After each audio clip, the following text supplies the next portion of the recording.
지난 금요일 저녁에 저희가 고난주간 또 굿 프라이데이 예배로 함께 하나님 앞에 영광 돌렸습니다. 지난 금요일 굿 프라이데이 예배가 저에게는 굉장히 새로운 경험이었습니다. 많은 분들이 최근에 가정에서 예배를 드리시기 때문에 온라인으로 예배를 드리지만 조금 더 준비된 모습으로 하나님 앞에 예배드리면 좋겠다 하는 마음에 우리 여러 목사님들과 또 형제 자매들이 함께 모여서 수요일과 목요일에 미리 녹화를 하고 또 금요일에 잘 편집해서 방송을 했습니다. 한 번의 예배를 위해서 많은 사람들이 준비하는 그 협력하는 모습이 무척 감사하고 아름다웠습니다.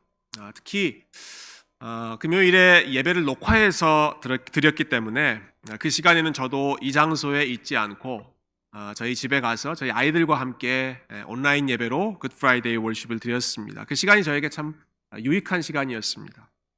어떤 부분이 유익했는가 하면 온라인 예배가 이런 분위기구나 라고 하는 것을 실감할 수 있는 유익함이었습니다. 지난 한 달 동안 우리가 온라인으로 예배를 드렸지만 저는 항상 이 자리에 있었기 때문에 직접 가정에서 예배를 드린다는 게 어떤 느낌일지 잘 몰랐습니다. 그러나 금요일 저녁에 경험해 보니 가정에서 컴퓨터 앞에서 혹은 TV 모니터 앞에서 예배를 드린다는 것이 얼마나 열악한 환경이고 어색한 환경인지를 느낄 수가 있었습니다. 가만히 앉아있지 않고 이리저리 돌아다니는 아이들 단속해야 되죠. 또 중간에 혹시 인터넷이 끊기지는 않을까 불안해야 되죠. 거기다가 물론 앞에서 찬양하는 목소리가 들리지만 내 목소리, 그 집안에서 어색한 목소리로 찬양한다는 것이 참 어색한 그런 시간이었습니다. 정말로 집중하기 힘든 환경이라는 사실을 실감할수록 그럼에도 불구하고 이렇게 어려운 상황 속에서도 매주 가정에서 예배를 빠뜨리지 않고 하나님 앞에 믿음으로 나아가는 우리 성도님들의 모습이 참 귀하다라는 생각이 들었고, 우리 부모님들과 함께 예배드리는 우리 자녀들도 참 수고 많이 한다라고 하는 감사한 마음이 들었습니다. You are amazing. 여러분 대단한 분들입니다. 그리고 함께 예배하고 있는 우리 자녀들도 한번 칭찬해 주시면 좋겠어요. 기특하다고 칭찬도 해 주시고요. 오늘 부활절 예배까지 우리가 이렇게 떨어져서 예배를 드립니다. 좀 아쉬운 상황이죠. 그렇지만 생각해보면 부활하신 예수님께서 처음에 제자들이 모여있는 곳으로 직접 찾아가셨습니다.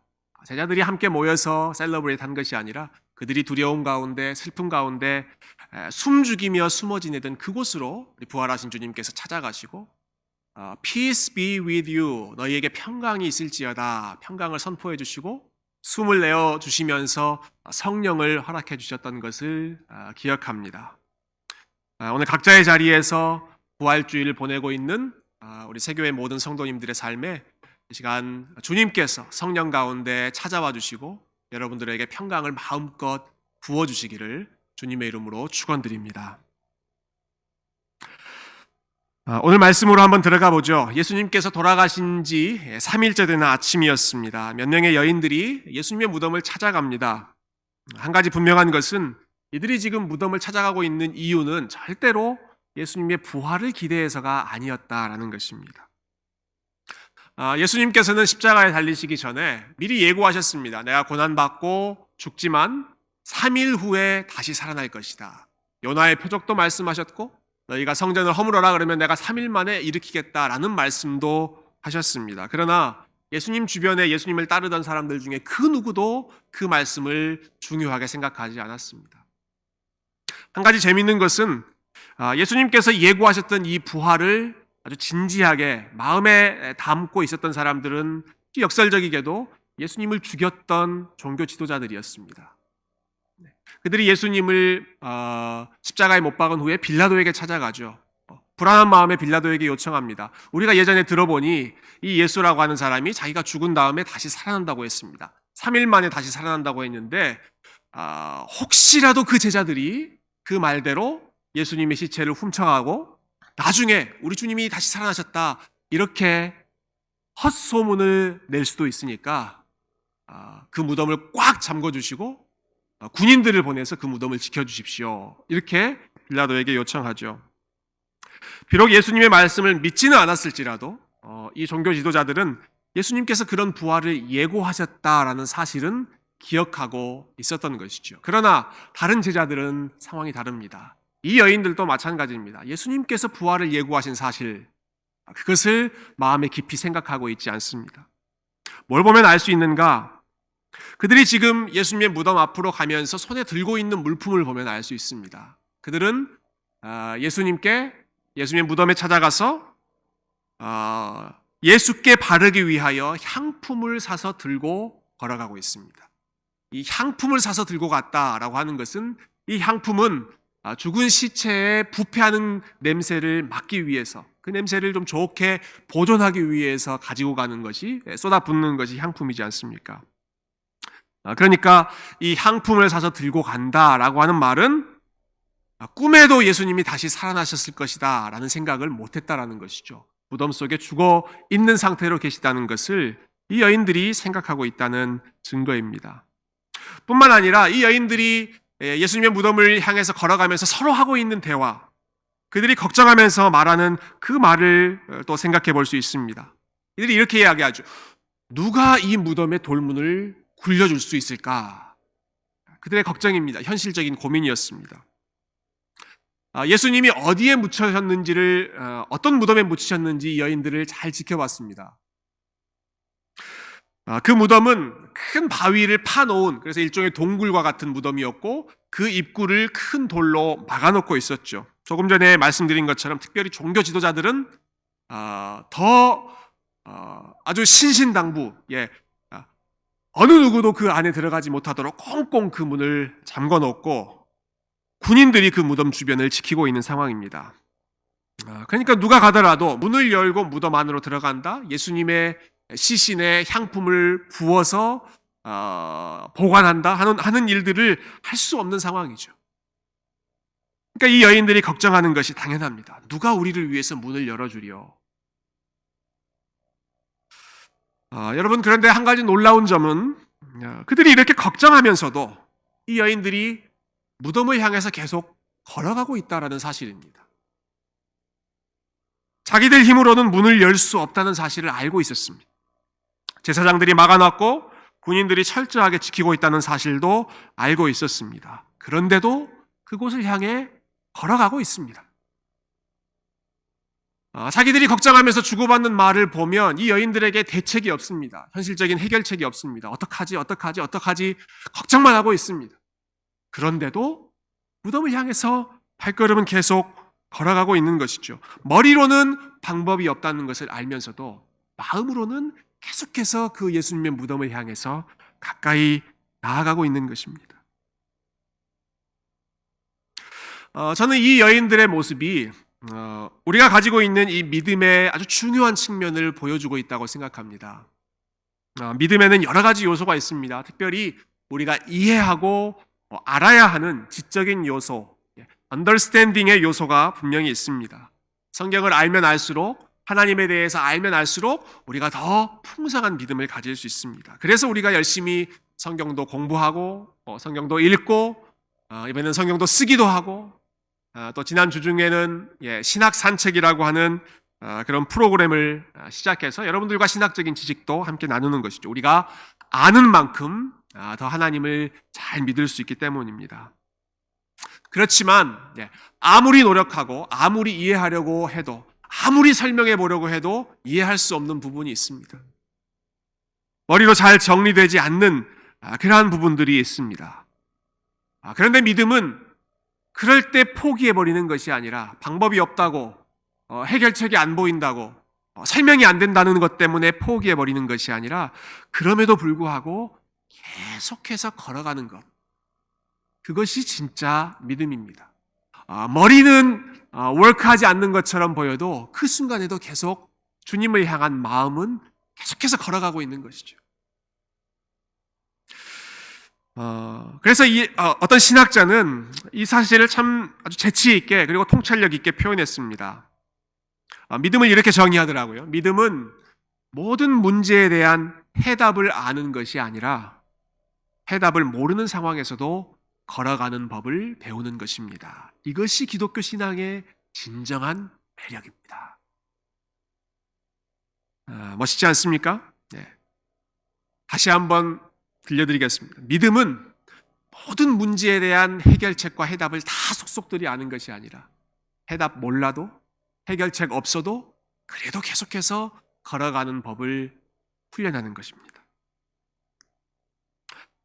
이 여인들이 지금 답을 모르는 상황이고 어떻게 돌문을 굴러야 할지, 준비해온 향품을 어떻게 부어야 할지 방법을 모르는 그런 상황임에도 불구하고 계속해서 걸어가는 것이죠. 특별히 요즘과 같은 시대에 더 필요한 믿음의 중요한 측면이라고 생각합니다. 왜 이런 답답한 상황이 일어나고 있는지, 도대체 언제까지 이러한 일이 지속될 것인지, 왜 이렇게 많은 사람들이 지금 이 순간에도 계속해서 희생되어야 하는지, 그 해답을 알고 싶고 그 해결책을 알고 싶은 것이 우리의 솔직한 마음이죠.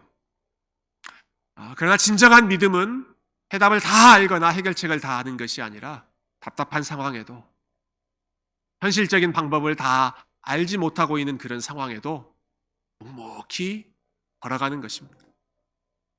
그렇게 걸어가다 보면 때로는 걱정도 되고 답답한 마음도 있지만, 그렇게 걸어가다 보면 자기들은 도저히 방법이 없었는데 가서 보니까 무덤도 열려 있고 예수님도 살아계시고 도저히 상상할 수 없었던 그런 하나님의 역사가 일어나는 것을 결국은 보게 되는 것이 불안한 속에서도 계속 걸어가는 우리의 믿음이죠.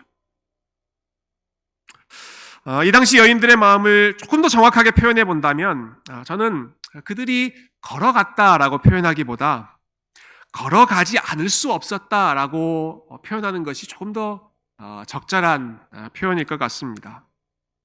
답을 알지 못하는 상황이고 그래서 두려운 마음, 걱정하는 마음, 막막한 마음이 있음에도 불구하고 걸어가지 않고는 견딜 수 없는, 그럼에도 불구하고 예수님의 무덤 곁으로 가까이 가지 않고는 견딜 수 없는, 보이지 않는 어떠한 힘이 저들의 마음을 주도하고 있었던 것이죠. 그 힘이 그들의 발걸음을 끌고 예수님의 무덤 앞으로 걸어갔던 것입니다. 그 힘이 무엇이었을까? 그것은 예수님께서 그들에게 보여주셨던 사랑이었고 예수님으로부터 받았던 말로 할 수 없는 은혜였습니다. 그 사랑의 힘이, 그리고 그 은혜에 대한 감사가 이 여인들을 계속해서 예수님의 무덤 앞으로 인도하고 있는 것이죠. 오늘 본문에 나오는 한 여인 막달라 마리아를 통해서 우리가 이 사실을 조금 더 주목해 보면 좋겠습니다. 이 막달라 마리아라고 하는 여인은 부활하신 예수님을 가장 먼저 만났던 사람입니다.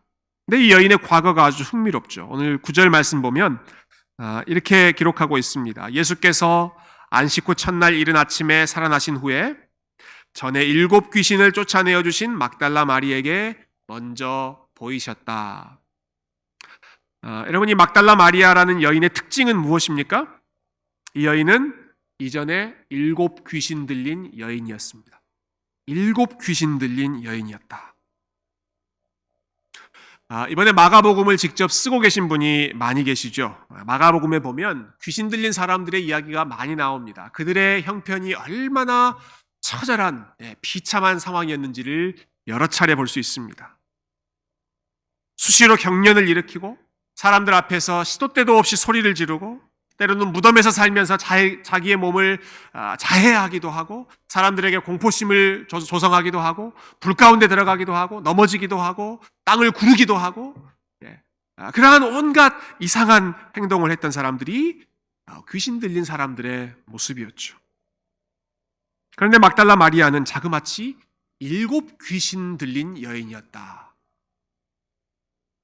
성경에서 숫자 7은 많다 혹은 충만하다, 온갖 종류라고 하는 뜻을 가지고 있습니다. 그러니까 온갖 종류의 악한 영으로 인해서 말로 할 수 없는 괴로움을 겪고 이 여인만 나타나면 사람들이 다 무서워서 도망가는 그러한 비참한 상황 가운데 있었던 사람이 막달라 마리아였던 것이죠. 그렇게 불행한 과거와 아픔과 상처를 가지고 있던 이 여인에게, 아무도 다가가지 않고 모두 다 피하려고만 했던 이 여인에게, 조금도 소망이나 생명을 찾기에 어려웠던 이 여인을 향해서 예수님께서 다가가셨고 예수님께서 그 여인으로부터 7 귀신을 다 내어 쫓으셨고 새로운 삶을, 새로운 생명을 주셨던 것입니다. 그 예수님의 사랑과 은혜, 그 능력을 체험한 사람이기 때문에 예수님께서 십자가에 달리셨을 때 12제자들이 다 뿔뿔이 흩어져 있는 상황에도 이 막달라 마리아는 십자가의 곁을 지켰고, 아무도 거들떠보지 않던 예수님의 무덤임에도 불구하고 끝까지 예수님의 무덤을 향해서 가까이 나아가고 있는 것이죠. 이 여인을 그렇게 비참한 상황으로부터 건져주신 것도 참 놀라운 사랑이고 은혜인데, 예수님은 한 걸음 더 나아가서 이 여인을 예수님의 영광스러운 부활을 만천하에 선포하는 첫 번째 증인으로 선택하시고 사용하고 계십니다. 기독교 신앙의 핵심 중의 핵심, 꽃은 우리가 오늘 기념하고 있는 예수님의 부활입니다. 오늘 예배를 시작하면서 교동문을 통해 고백했던 것처럼 사도 바울은 우리에게 부활이 없다면 우리가 믿는 것이 다 헛것이다, 그렇게 단언했었고, 우리에게 부활이 없다면 이 시간에도 이렇게 예배하며 하나님 앞에 믿음으로 살려고 애쓰는 이러한 사람들이 세상에서 제일 불쌍한 사람들이다 라고 말했을 정도로 부활은 그만큼 우리의 신앙의 핵심 중의 핵심 역할을 하고 있습니다. 그런데 여러분, 그런데 이토록 중요한 부활의 사건을 증거하는 첫 번째 증인이 바로 7 귀신 들렸던 막달라 마리아라고 하는 사실입니다.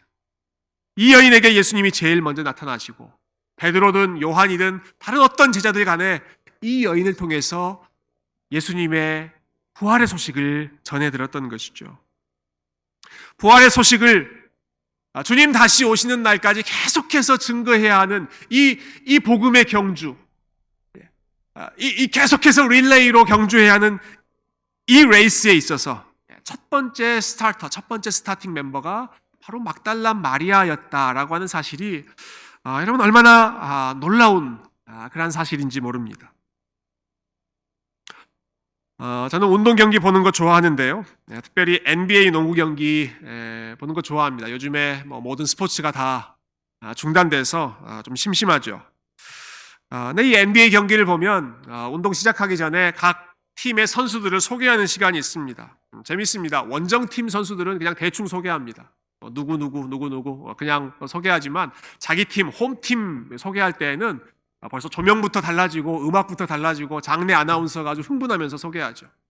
그때 소개하는 사람들은 후보가 아닙니다. 다 스타팅 멤버만 소개합니다. 5명의 스타터들만 소개하고, 특별히 그 중에서도 4명 소개한 다음에 마지막 5번째 소개되는 선수는 그 팀의 에이스 중에 에이스. 시카고 볼스였으면 마이클 조던, LA 레이커스였으면 최근에 생명을 잃었던 코비 브라이언트, 이런 사람들이 마지막 소개의 하이라이트, 클라이맥스 자리를 차지합니다. 여러분, 예수님의 부활을 지금 증거하고 있는 이 운동 경기, 이 팀, 드림팀에 있어서 선발 멤버를 짜고 소개하는데, 한 사람 한 사람 소개하고 나서 마지막 에이스, 우리 중에 에이스, 스타팅 중에 스타터, 막달라 마리아. 아마 사람들이 다 황당했을 것입니다. 막달라 마리아라는 이름이 갑자기 그 상황에서 웬 뚱딴지 같은 여인의 이름인가, 모두 다 황당해하는 그러한 상황이었겠죠. 왜냐하면 당시의 여성의 지위는 여러분 지금의 상황과는 달리 아주 낮은 위치, 법정에서 증언으로 채택될 수 없었던 것이 여인들의 말이었고, 그것도 일반 여성이 아니라 7 귀신 들린 과거가 있는 여성이 지금 예수님의 부활을 선포하는 첫 번째 주자로 쓰임받고 있다는 사실은 당시에는 도저히 상상할 수 없는, 사실 지금의 기준으로도 우리가 쉽게 이해할 수 없는 파격적인 일이었습니다. 근데 이 사실이 우리에게 가르쳐주는 중요한 교훈이 2가지 있다고 생각합니다. 먼저는 예수님의 부활을 기록하고 있는 이 복음서의 내용이 꾸며낸 이야기가 아니라 분명한 사실, 실제 일어난 사실이다라는 부분입니다.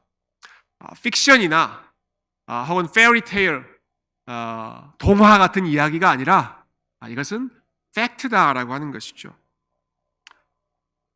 부활의 소식을 조금이라도 더 많은 사람들에게 설득력 있게 알려야 한다라고 하는 것을 일종의 마케팅이나 효율성의 차원에서 생각해 본다면 부활의 첫 번째 증인을 막달라 마리아로 제시해서는 안 됩니다. 이것은 누가 보더라도 어리석은 일입니다. 당시의 여인들의 증언을 믿을 수 없는 분위기였고, 더구나 7 귀신 들린 이 과거를 가지고 있는 여인 막달라 마리아의 말이라면 사람들은 더더욱 믿기 어려웠을 것입니다. 어쩌면 사람들은 그렇게 생각했을지 모르겠습니다. 이 여인이 그렇게 열심히 예수님 따라다니더니 예수님이 죽고 나니까 이제 8번째 귀신이 들렸구나, 제정신이 아니구나, 이렇게 생각하지 않았겠습니까?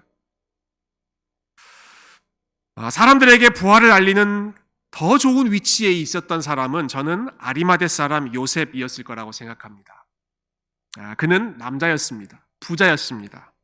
이스라엘의 공회원, 지금으로 말하면 congressman, 의회에서 일하는 사람이었습니다. 더군다나 이 사람은 예수님을 자기 무덤에 장례 치렀던 사람입니다. 믿음도 훌륭하지만 사회적으로 아주 존경받는 위치에 있었기 때문에 이런 사람들이 이야기했을 때 더 설득력이 있지 않았을까요? 내가 내 무덤에 예수님을 장례 치렀는데 이튿날 가서 보니까 거기에 예수님이 계시지 않고 예수님이 다시 살아나셨더라. 적어도 내가 하는 말은 좀 믿어줄 수 있지 않겠어? 이러한 말에 힘이 실리는 사람이 아리마대 사람 요셉이었을 것입니다. 그러나 복음서는 아리마대 요셉이 아니라 막달라 마리아가 부활의 증인이었다, 첫 번째 증인이었다라고 말합니다. 왜냐하면 그것이 팩트이기 때문에 그렇습니다. 막달라 마리아를 증인으로 제시하면 사람들이 어떤 반응을 보였을지 충분히 예상되는 그런 상황이지만 아마 사람들에게 더 좋은 반응을 이끌어내려고 한다면 막달라 마리아보다 훨씬 더 그럴듯한 사람을 부활의 증인으로 내세우는 것이 더 효과적이었겠지만, 그러나 사실이 아닌 것을 사실인 것처럼 그럴듯하게 꾸며낼 수는 없는 것이죠. 있었던 일을 그대로 증언하는 것뿐입니다. 예수님의 무덤은 비어 있었고 예수님은 이 여인에게 제일 먼저 나타나셨고, 그리고 이 여인이 최초의 부활의 증인이었다. 있는 그대로를 증거하고 있는 성경의 진실성, 성실한 그러한 솔직한 부분을 우리가 이 막달라 마리아를 통해서 반증할 수 있는 것이죠. 뿐만 아니라 한 가지 더 마지막으로 살펴볼 수 있는 것은 이 막달라 마리아는 하나님의 은혜가 무엇인지, 그리고 예수님의 부활이 정말 누구에게 가장 좋은 소식인지를 가장 잘 보여줄 수 있는 그런 위치에 있는 사람이었습니다. 그런 면에서 저는 막달라 마리아가 가장 좋은 부활의 증인으로서 적절한 캔디데이트였다라고 생각합니다. 여러분, 부활의 의미가 무엇입니까? 부활이 우리에게 주는 메시지가 무엇입니까?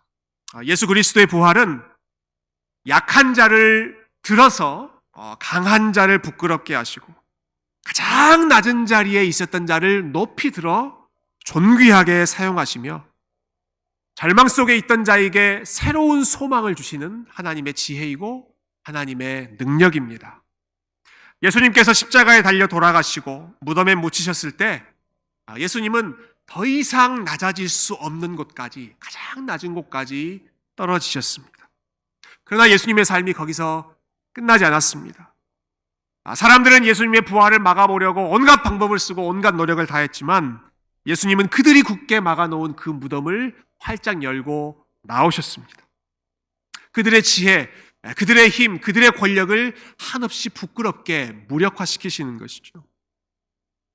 자, 그렇게 가장 낮은 자리에서 가장 높은 자리로 존귀하게 바뀌셨던 이 부활의 주님께서 역시 마찬가지로 가장 연약한 위치, 가장 낮은 위치에 있던 이 막달라 마리아를 높이 들어서 절망 속에 소망을 발견하기 힘들었던 그 안타까운 과거를 살았던 이 여인에게 예수님의 영광스러운 부활을 증거하는 복된 사명을 맡겨주셨던 것입니다.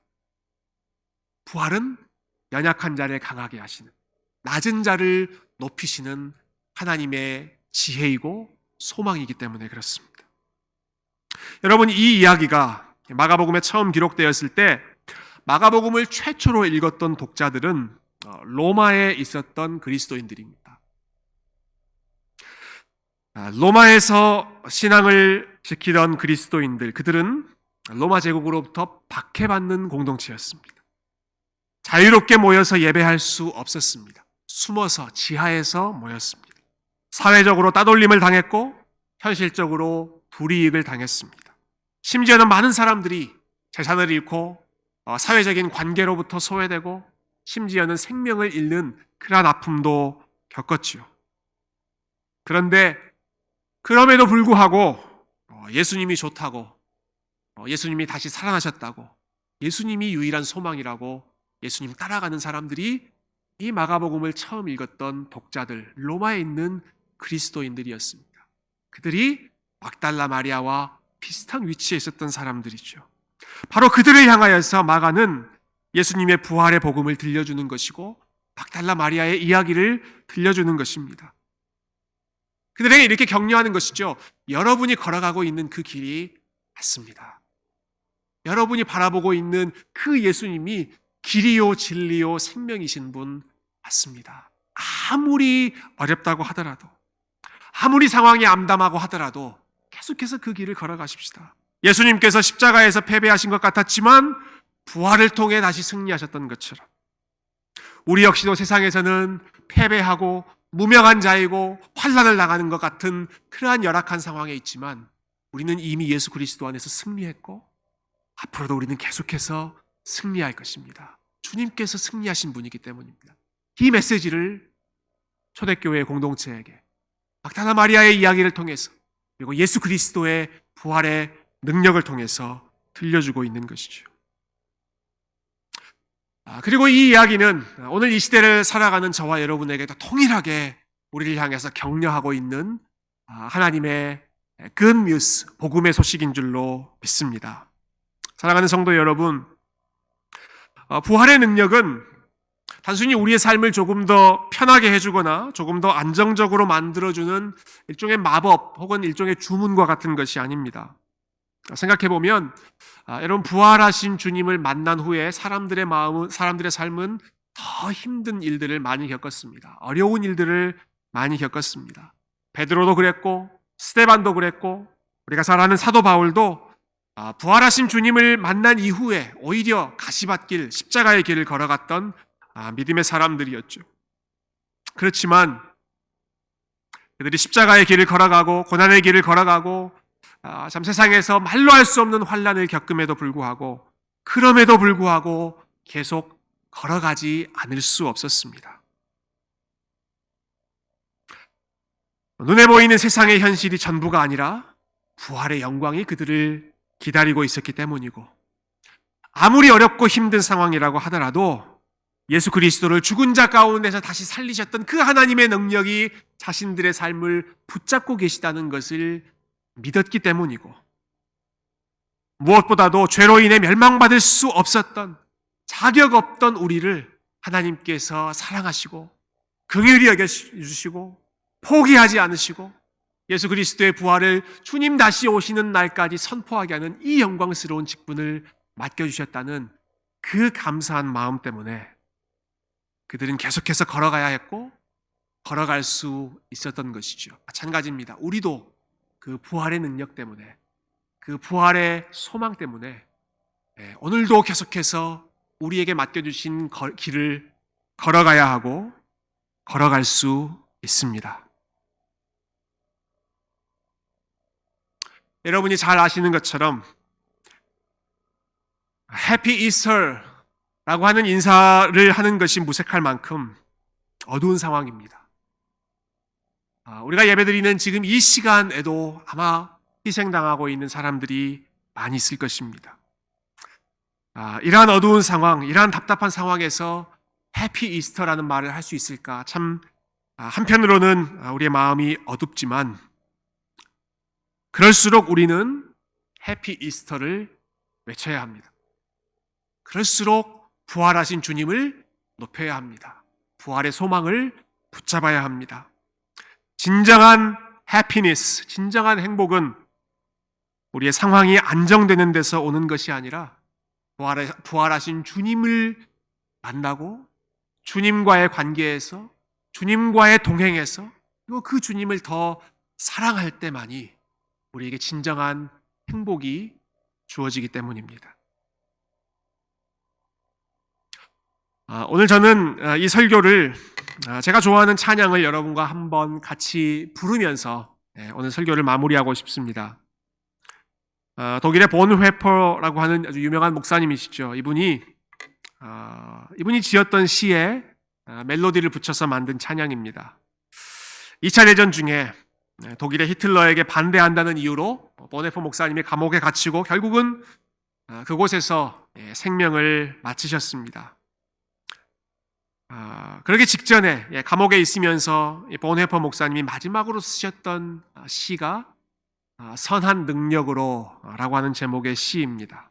아마 감옥 속에서 칠흑같이 어두운 그러한 상황 속에서 조용히 읊조리면서 자신의 믿음을 또 자신의 소망을 하나님 앞에 고백했을 우리 이 찬양을 통해서 이 아침에 우리가 붙잡아야 할 부활의 능력을 또 부활의 소망을 다시 한번 확인하는 시간 되었으면 좋겠습니다.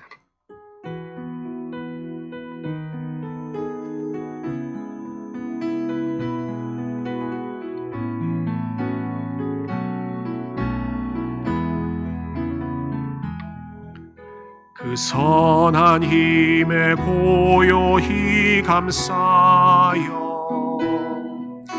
그 놀라운 평화를 누리며 나 그대들과 함께 걸어가네 나 그대들과 한 해를 여네 지나간 어물 어둠의 날들이 무겁게 내 영혼 짓눌러도 오 주여 우릴 외면치 마시고 약속의 구원을 이루소서 그 선한 힘이 우릴 감싸시니 믿음으로 일어나릴 기대하네 주 언제나 우리와 함께 계셔 하루 또 하루가 늘 새로워 주께서 밝히신 작은 촛불이 어둠을 헤치고 타오르네 빛에 우리 모두 하나 되어 온 누리에 비추게 하소서 그 선한 힘이 우릴 감싸시니 믿음으로 일어나릴 기대하네 주 언제나 우리와 함께 계셔 하루 또 하루가 늘 새로워 이 고요함이 깊이 번져갈 때 저 가슴 벅찬 노래 들리네 다시 하나가 되게 이끄소서 당신의 빛이 빛나는 이 밤 그 선한 힘이 우릴 감싸시니 믿음으로 일어나릴 기대하네